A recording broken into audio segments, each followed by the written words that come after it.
Hello my student, आप लोग कैसे हैं। उम्मीद करता हूं कि आप लोग बहुत ही बढ़िया होंगे। ठीक है, आज की इस वीडियो में हम लोग क्लास 12 का इकोनॉमिक्स यानी अर्थशास्त्र के ऑब्जेक्टिव को इस वीडियो में कंप्लीट करेंगे। ठीक है, अब जो भी ऑब्जेक्टिव देखेंगे आज हम लोग चैप्टर वाइज ऑब्जेक्टिव कंप्लीट करने वाले। ठीक है, जब चैप्टर वाइज आपका कंप्लीट होगा तो इसके बाद हम आपको मॉडल पेपर वाला क्वेश्चन हम आपको पढ़ाएंगे। ठीक है, जब यह ख़त्म हो जाएगा तो इसके बाद हम आपको क्वेश्चन बैंक का क्वेश्चन ऑब्जेक्टिव करा देंगे। ठीक है, इसके बाद आप लोगों का बहुत ही जल्द सब्जेक्टिव का वीडियो अपलोड होगा। ठीक है, अब देखिए जो भी ऑब्जेक्टिव आप लोगों को बताया जाएगा उसका ऑब्जेक्टिव का आंसर आप लोगों को 3 से 4 सेकंड के अंदर कमेंट बॉक्स के अंदर आप लोगों को कमेंट में करना है। ठीक है, चलिए तो हम लोग स्टार्ट करते हैं क्वेश्चन नंबर 1 की ओर। पहले नंबर देखिए चैप्टर का नाम क्या है।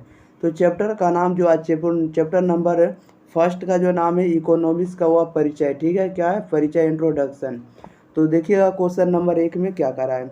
1 नंबर में करा है कि एक समाजवादी अर्थव्यवस्था का मूल उद्देश्य होता है। बताइएगा एक समाजवादी अर्थव्यवस्था का मूल उद्देश्य क्या होता है। तो एक समाजवादी अर्थव्यवस्था का मूल उद्देश्य जो होता है अधिकतम लोक कल्याण होता है। Okay, option number be the right answer हो जाएगा, अधिकतम लोक कल्याण। 2 नंबर में कह रहा है किस अर्थव्यवस्था में कीमत तंत्र के आधार पर निर्णय किए जाते हैं। बताइएगा किस अर्थव्यवस्था में कीमत तंत्र के आधार पर निर्णय किए जाते हैं। तो पूंजीवादी अर्थव्यवस्था में। Okay, option number be the right answer हो जाएगा, पूंजीवादी। बढ़ते हैं क्वेश्चन नंबर 3 में। देखिएगा क्वेश्चन नंबर 3 में क्या करा है। 3 में कह रहा है निम्न में कौन समाजवादी अर्थव्यवस्था की विशेषता नहीं। बताइएगा निम्न में कौन समाजवादी अर्थव्यवस्था की विशेषता नहीं, कौन नहीं है। तो आपका आर्थिक स्वतंत्रता जो है आपका समाजवादी अर्थव्यवस्था का विशेषता नहीं। ओके, क्वेश्चन नंबर 4 में कह रहा है कि अर्थव्यवस्था का अध्ययन व्यष्टि अर्थशास्त्र एवं समष्टि अर्थशास्त्र में किस वर्ष विभाजित हुआ है। बताइएगा अध्ययन अर्थशास्त्र का अध्ययन व्यष्टि अर्थशास्त्र एवं समष्टि अर्थशास्त्र में किस वर्ष विभाजित हुआ है। तो यह जो विभाजित हुआ 1933 में विभाजित हुआ। Okay, option number be the right answer हो जाएगा। बढ़ते हैं क्वेश्चन नंबर 5 नंबर में। देखिएगा 5 में क्या करा है। 5 में करा जब किसी अर्थव्यवस्था का संबंध किसी दूसरे देश से हो तो उसे क्या कहा जाता है। बताइएगा जब किसी अर्थव्यवस्था का संबंध किसी दूसरे देश से हो तो उसे क्या कहा जाता है। तो खुली अर्थव्यवस्था कहा जाता है। Option number A the right answer हो जाएगा। 6 में कह रहा है कि आर्थिक वृद्धि की अवधारणा अर्थशास्त्र में किनके द्वारा प्रस्तुत की गई। बताइएगा आर्थिक वृद्धि की अवधारणा अर्थशास्त्र में किनके द्वारा प्रस्तुत की गई। तो एडम स्मिथ के द्वारा। ओके, ऑप्शन नंबर ए हो जाएगा, एडम स्मिथ। बढ़ते हैं क्वेश्चन नंबर हम लोग 7 नंबर की ओर। आप लोग 7 नंबर का आंसर बताइएगा। 7 नंबर में कह रहा है कि व्यवस्था का जोखिम सहने के बदले में उद्यमी क्या का प्राप्त करता है। बताइएगा व्यवस्था का जोखिम सहने के बदले में उद्यमी क्या प्राप्त करता है। इसका राइट आंसर बताइएगा। तो लाभ प्राप्त करता है। क्या प्राप्त करता है, लाभ। Option number D the right answer हो जाएगा। क्वेश्चन नंबर 8 में कह रहा है निम्नांकित में से कौन प्राथमिक क्षेत्र के अधीन आता है। बताइएगा निम्नांकित में से कौन प्राथमिक क्षेत्र के अधीन आता है। तो कृषि उद्योग आता है। ओके, ऑप्शन नंबर ए हो जाएगा, कृषि क्षेत्र। 9 नंबर में कह रहा है कि निम्नलिखित में से कौन सेवा तृतीय क्षेत्र से संबंधित है। बताइएगा निम्नलिखित में से कौन सेवा तृतीय क्षेत्र से संबंधित है। तो तृतीय क्षेत्र से संबंधित जो आपका संवाद वाहन है। क्या संवाद वाहन, इसी को हम लोग कह सकते हैं संचार। ओके, ऑप्शन नंबर सी हो जाएगा, संवाद वाहन या तो संचार। बढ़ते हैं क्वेश्चन नंबर 10 नंबर में। देखिएगा 10 नंबर में क्या करा है। जैसा कि आप लोग 10 नंबर में देख रहे हैं, कह रहा है कि माइक्रोस निम्नांकित में किससे संबंधित है। बताइएगा माइक्रोस निम्नांकित में से किससे संबंधित है। तो ये आपको ग्रीक शब्द से संबंधित है। Option number be the right answer हो जाएगा। 11 में कह रहा है कि सूक्ष्म अर्थशास्त्र का अध्ययन क्षेत्र है। बताइएगा सूक्ष्म अर्थशास्त्र का अध्ययन क्षेत्र विषय। इसका राइट आंसर बताइए क्या हो जाएगा। यानी सूक्ष्म अर्थशास्त्र का अध्ययन क्षेत्र जो है वो आपका मूल निर्धारण है, उत्पादन फलन है और वितरण तथा उत्पादन के संसाधनों के प्रयोग में कुशलता होना। ठीक है, इसलिए इसका जो राइट आंसर हो जाएगा ऑप्शन नंबर डी हो जाएगा। इनमें से सब याद रखेगा। 12 नंबर में कह रहा है कि सभी आर्थिक समस्याओं का प्रमुख कारण क्या है। बताइएगा सभी आर्थिक समस्याओं का प्रमुख कारण, सभी आर्थिक समस्याओं का प्रमुख कारण क्या है। तो ये आपका दुर्बलता है। क्या दुर्बलता, ऑप्शन नंबर सीधा राइट आंसर हो जाएगा। बढ़ते हैं क्वेश्चन नंबर हम लोग 13 नंबर के ध्यान देगा। 13 नंबर में क्या कर रहा है। 13 नंबर में कह रहा है कि समष्टि अर्थव्यवस्था के अभिकर्ता क्या करने का प्रयास करते हैं। बताइएगा समष्टि अर्थव्यवस्था के अभिकर्ता क्या करने का प्रयास करते हैं। ये जो प्रयास करते हैं जनता के कल्याण को अधिकतम करने का प्रयास करते हैं। Okay, option number be the right answer हो जाएगा। जनता के कल्याण को अधिकतम करने का प्रयास करते हैं। 4 नंबर में कह रहा है किस अर्थव्यवस्था में निजी स्वामित्व होता है, बताइएगा किस अर्थव्यवस्था में निजी स्वामित्व होता है। तो निजी स्वामित्व जो होता है पूंजीवादी अर्थव्यवस्था में होता है। Okay, option number A is the right answer हो जाएगा, पूंजीवादी अर्थव्यवस्था। बढ़ते हैं क्वेश्चन नंबर हम लोग 15 नंबर की ओर। आप लोग इस वीडियो को जरूर शेयर करिएगा, ठीक है। वीडियो पसंद लगता है तो आप लोग वीडियो को लाइक करें और इस चैनल को सब्सक्राइब भी कर लें। 15 नंबर में कह रहा है एक मिश्रित अर्थव्यवस्था की केंद्रीय समस्याओं का समाधान किसके द्वारा होता है, बताइएगा। एक मिश्रित अर्थव्यवस्था की केंद्रीय समस्याओं का समाधान किसके द्वारा होता है, बताइएगा इसका राइट आंसर। तो ये जो होता है आपको बाजार तंत्र द्वारा होता है, योजना तंत्र द्वारा होता है, कीमत पर नियंत्रण द्वारा होता है। ओके, यानी इन सभी के द्वारा होता है, इसलिए इसका राइट आंसर हो जाएगा ऑप्शन नंबर डी, इनमें से सभी। 16 नंबर में कह रहा है विश्व की सभी अर्थव्यवस्थाएं कैसी अर्थव्यवस्थाएं, बताइएगा। विश्व की सभी अर्थव्यवस्थाएं कैसी अर्थव्यवस्थाएं, तो मिश्रित अर्थव्यवस्थाएं, option number C the right answer हो जाएगा। 17 में कह रहा है वस्तुओं और सेवाओं की कीमत और मात्राएं किस अर्थव्यवस्था की शाखा में निर्धारित की जाती है, बताइएगा। वस्तुओं और सेवाओं की कीमत और मात्राएं किस अर्थव्यवस्था की शाखा में निर्धारित की जाती है, तो यह जो की जाती है आपको व्यष्टि अर्थव्यवस्था में की जाती है। Okay, option number be the right answer हो जाएगा। बढ़ते हैं क्वेश्चन नंबर 18 में, देखिएगा 18 नंबर में क्या कर रहा है। 18 नंबर में कह रहा है economy confusion of the peace किसके द्वारा लिखित पूछता है, बताइएगा। कह रहा है economic consequences of the peace किसके द्वारा लिखित पुस्तक है, इसका राइट आंसर बताइए क्या दिएगा। तो यह जो लिखित पुस्तक है जॉन मेनार्ड किंग्स द्वारा लिखा हुआ। ओके, जॉन मेनार्ड किंग द्वारा।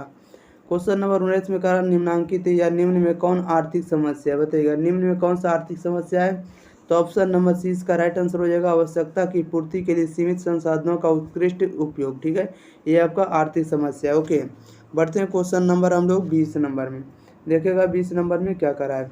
20 नंबर में कह रहा अर्थव्यवस्था निम्न में से किसके सरकार की भूमिका नहीं, बताइएगा। अर्थव्यवस्था में निम्न में से किसमें सरकार की भूमिका नहीं है, इसका राइट आंसर बताइएगा। यानी कौन सी अर्थव्यवस्था में सरकार की भूमिका नहीं रहती है, तो लाभ कमाना सरकार की अर्थव्यवस्था में भूमिका नहीं निभाती। ओके, 21 नंबर में कह रहा है कि समष्टि अर्थव्यवस्था के अध्ययन का क्षेत्र क्या होता है, बताइएगा। समष्टि अर्थशास्त्र के अध्ययन का क्षेत्र क्या कहलाता है, तो उसे हम लोग क्या कहते हैं, तो संपूर्ण अर्थव्यवस्था का उत्पादन, आय तथा कीमतों का स्तर। Okay, option number D right answer हो जाएगा, संपूर्ण अर्थव्यवस्था का उत्पादन, आय तथा कीमतों का स्तर। ओके, बढ़ते हैं क्वेश्चन नंबर 22 नंबर में। 22 नंबर में देखिएगा क्या करा है। 22 नंबर में कह रहा है निम्न में कौन महामंदी का लक्ष्य नहीं है, बताइएगा। निम्न में कौन महामंदी का लक्ष्य नहीं है, कौन नहीं है, तो कीमत की बढ़ता स्तर। Okay, option number D the right answer हो जाएगा। 23 नंबर में कह रहा अर्थव्यवस्था में उत्पादन के संसाधनों का स्वामित्व किस क्षेत्र के पास होता है, बताइएगा। अर्थव्यवस्था में उत्पादन के संसाधनों का स्वामित्व किस क्षेत्र के पास होता है, तो वह जो होता है परिवार क्षेत्र में होता है। Okay, option number D the right answer हो जाएगा, परिवार क्षेत्र का। ओके, बढ़ते हैं क्वेश्चन नंबर हम लोग 24 नंबर की, ध्यान देगा 24 नंबर में क्या कह रहा है। ओके, क्वेश्चन नंबर 24 में कह रहा है कि अर्थव्यवस्था में निवेश का कार्य किस क्षेत्र द्वारा किया जाता है, बताइएगा। अर्थव्यवस्था में निवेश का कार्य किस क्षेत्र द्वारा किया जाता है, इसका राइट आंसर बताइएगा क्या हो जाएगा। अर्थव्यवस्था में निवेश का कार्य किस क्षेत्र द्वारा किया जाता है, तो यह जो किया जाता है आपको उत्पादन क्षेत्र द्वारा। ओके, ऑप्शन नंबर सी हो जाएगा, उत्पादन क्षेत्र द्वारा या फर्मे के द्वारा। ओके, 25 नंबर में कह रहा किसने कहा अर्थशास्त्र धन का विज्ञान है, बताइएगा। किसने कहा अर्थशास्त्र धन का विषय है, इसका राइट आंसर बताइएगा। तो धन का विज्ञान है, ये किसने कहा था, तो एडम स्मिथ ने कहा था। Okay, option number D the right answer हो जाएगा। 26 में कह रहा कि आर्थिक समस्या मूलतः किस तथ्य की समस्या, बताइएगा। आर्थिक समस्या मूलतः किस तथ्य की समस्या है, तो चुनाव की समस्या। Option number A the right answer हो जाएगा। देखिएगा क्वेश्चन नंबर 27 नंबर में। 27 नंबर में कह रहा है कि सबसे पहले माइक्रो शब्द का प्रयोग करने वाले हैं, बताइएगा। सबसे पहले माइक्रो शब्द का प्रयोग करने वाले कौन है, इसका राइट आंसर बताइएगा। तो माइक्रो शब्द का प्रयोग जो किया रैगनर फ्रीस ने किया। ओके, ऑप्शन नंबर डी हो जाएगा, रैगनर फ्रीस। 28 में कह रहा है निम्न में से किस अर्थव्यवस्था में निजी क्षेत्र एवं सार्वजनिक क्षेत्र दोनों का सह अस्तित्व होता है, बताइएगा। निम्न में से किस अर्थव्यवस्था में निजी क्षेत्र एवं सार्वजनिक क्षेत्र दोनों का सह अस्तित्व होता है, तो ये जो होता है आपको निजी और सार्वजनिक दोनों होता है मिश्रित अर्थव्यवस्था में। Option number D the right answer हो जाएगा। क्वेश्चन नंबर 29 पे कह रहा है किस अर्थव्यवस्था में निजी संपत्ति के अस्तित्व का एवं प्रधानता पाई जाती है, बताइएगा। कह रहा है कि किस अर्थव्यवस्था में निजी संपत्ति के अस्तित्व एवं प्रधानता पाई जाती है। तो पूंजीवादी अर्थव्यवस्था में ऑप्शन नंबर सी हो जाएगा, पूंजीवाद में। ओके, बढ़ते हैं क्वेश्चन नंबर हम लोग 30 नंबर में। देखिएगा 30 नंबर में क्या कह रहा है।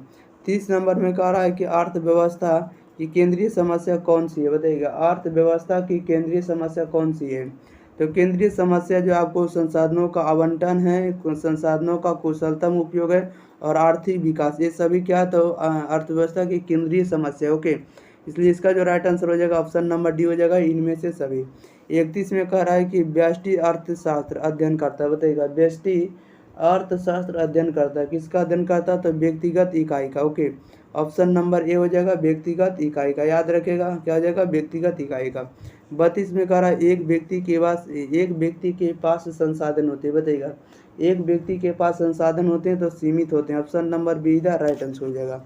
बढ़ते हैं क्वेश्चन नंबर हम लोग 33 नंबर में। देखिएगा 33 नंबर में क्या कह रहा है। 33 नंबर में कह रहा है कि पूंजीवादी अर्थव्यवस्था के केंद्रीय समस्या का समाधान होता है, बताइएगा। पूंजीवादी अर्थव्यवस्था के केंद्रीय समस्या का समाधान क्या होता है, इसका राइट आंसर बताइएगा। यानी पूंजीवादी अर्थव्यवस्था के केंद्रीय समस्या का समाधान क्या होता है, तो पूंजीपति द्वारा होता है। Option number D the right answer हो जाएगा। क्वेश्चन नंबर 34 में कह रहा वह तालिका जिसमें उपभोक्ता द्वारा विभिन्न कीमतों पर मांगी गई मात्राओं को दर्शाया जाता है, उसे क्या कहते हैं, बताइएगा। वह तालिका जिसमें उपभोक्ता द्वारा विभिन्न कीमतों पर मांगी गई मात्राओं को दर्शाया जाता है, उसे हम लोग क्या कहते हैं, तो उपभोक्ता मांग अनुसूची कहते हैं। Okay, option number be the right answer हो जाएगा, उपभोक्ता मांग अनुसूची। बढ़ते हैं क्वेश्चन नंबर हम लोग 35 नंबर में। 35 नंबर में देखिएगा क्या कर रहा है। 35 नंबर में कह रहा है निम्नलिखित में कौन सी आर्थिक क्रियाएं अर्थशास्त्र की अध्ययन सामग्री के अंतर्गत सम्मिलित की जाती है, बताइएगा। निम्नलिखित में से कौन सी आर्थिक क्रियाएं अर्थशास्त्र के अध्ययन की सामग्री के अंतर्गत सम्मिलित की जाती है, कौन सी है, तो वह जो है ऑप्शन नंबर सी हो जाएगा। ओके, ऑप्शन नंबर सी हो जाएगा, ए और बी दोनों। ए नंबर में कह रहा असीमित आवश्यकताओं से जुड़ी आर्थिक क्रियाएं। ओके, ऑप्शन नंबर बी में कह रहा सीमित संसाधनों से जुड़ी आर्थिक क्रियाएं। दोनों आपको क्या है, तो ये अर्थशास्त्र के अध्ययन के सामग्री के अंतर्गत सम्मिलित की जाती है। Okay, option number C right answer हो जाएगा। 36 में कह रहा निम्नलिखित में से कौन उत्पत्ति का साधन नहीं है, बताइएगा। निम्नलिखित में से कौन उत्पत्ति का साधन नहीं है, तो मुद्रा नहीं है। Option number C the right answer हो जाएगा। 37 में कह रहा अर्थव्यवस्था की केंद्रीय समस्या कौन सी है, बताइएगा। अर्थव्यवस्था की केंद्रीय समस्या कौन सी है, तो केंद्रीय समस्या जो है इसका ऑप्शन नंबर डी हो जाएगा, इनमें से सभी। ओके, यानी क्या उत्पादन हो ये भी समस्या है, कैसे उत्पादन हो ये भी समस्या है, और सी में कह रहा उत्पादित वस्तु का वितरण कैसे हो ये भी क्या है, तो अर्थव्यवस्था की केंद्रीय समस्या। ओके, इसलिए इसका राइट आंसर हो जाएगा ऑप्शन नंबर डी, इनमें से सभी। ओके, याद रखिएगा। बढ़ते हैं क्वेश्चन नंबर 38 में। 38 लास्ट क्वेश्चन है, देखिएगा। कह रहा है कि व्यष्टि अर्थशास्त्र अध्ययन है, बताइएगा। व्यष्टि अर्थशास्त्र किसका अध्ययन होता है, तो व्यष्टि अर्थशास्त्र जो होता है वो एक विशिष्ट फर्म का होता है। ओके, ऑप्शन नंबर सी हो जाएगा, एक विशिष्ट फर्म का। याद रखेगा। चलिए, तो इस वीडियो में सारे के सारे ऑब्जेक्टिव कंप्लीट हो गया। हम लोग मिलते हैं अगले वीडियो के साथ। तब तक के लिए आप लोग इस वीडियो को जरूर शेयर करिए, वीडियो को आप लोग जरूर लाइक करिए, ठीक है। और वीडियो के अंदर कमेंट कर जरूर बताइए कि आप लोगों को किस तरह के वीडियो अवेलेबल करा दें, ठीक है। उसके लिए आप लोग कमेंट करके बता सकते हैं। अगर आप लोगों को यह वीडियो पसंद आता तो इस चैनल से जुड़ने के लिए आप लोग जल्दी से जल्दी चैनल को सब्सक्राइब करें, वीडियो को दोस्तों के पास जरूर शेयर करें, ठीक है। इसका PDF टेलीग्राम चैनल पर मिल जाता है, जिसके लिए लिंक आप लोगों को डिस्क्रिप्शन में दे दिया गया है, ठीक है। अलग अलग विषय का प्लेलिस्ट वहाँ पर आपको डिस्क्रिप्शन मिल जाएगा, वहाँ से आप लोग जाकर पढ़ सकते हैं। Okay, thank you for watching this video, धन्यवाद।